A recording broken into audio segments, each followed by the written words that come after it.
Tara, dito sa Lilac Marikina.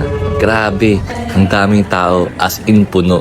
Pero worth it kasi ang dami mo talagang pagpipilian na pagkain. From street food to dessert, burgers, corns, ramen, name it, nandito lahat. So makikita mo nga pala yung POV ko. Ayan yung mga taong mga bulinggit. Joke lang. At ang pinakamasaya, mura lang lahat. Kaya sulit ang punta mo dito. Pero warning ha, sa dami ng tao, for sure mainit. So be ready. Kung may mga kasama kang bata, make sure hawak mo sila palagi. Baka mawala sa dami ng tao. At syempre, expect ang mahabang pila. Kaya dapat mahaba din ang pasensya mo. Pero trust me, once matikman mo, sulit lahat ng hintay mo. Kaya ano pang hinihintay mo? Tara na sa Banchetto de Lilac Marikina. Tinake out na nga pala namin yung pagkain namin. Kasi wala kami makakainan doon sa dami ng tao. Wee!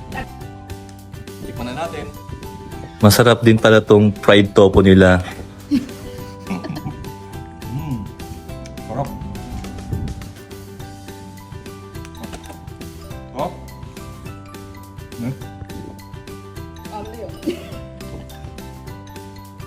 Sarap. Sarap ng takoyaki nila. Lasang-lasa yung mga gulay at mga hiniwa-hiwa konti-konti. With pagmamahal. Yung Milo. Paborito ko to yung mga dessert. Ay, nako.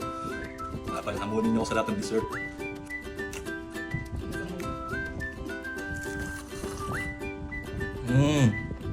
Ang sarap. Ang sarap ng lamig niya. Saktong-saktong tamis na. Hindi siya sobrang tamis, kaya swak na swak. Hi Milo, best salamat. Baka naman Milo, eme. Kung gusto niyo ng mga food trip na ganito, hanggang bukas na lang sila, Sunday, October 19. Kaya magmanali kayo, pero be ready sa mahabang pila.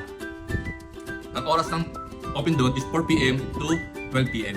Kaya kung mga gusto pang pumunta, umabot, tumikim ng mga food trip na mura, bukas na yung last chance nyo. See you there! Woo!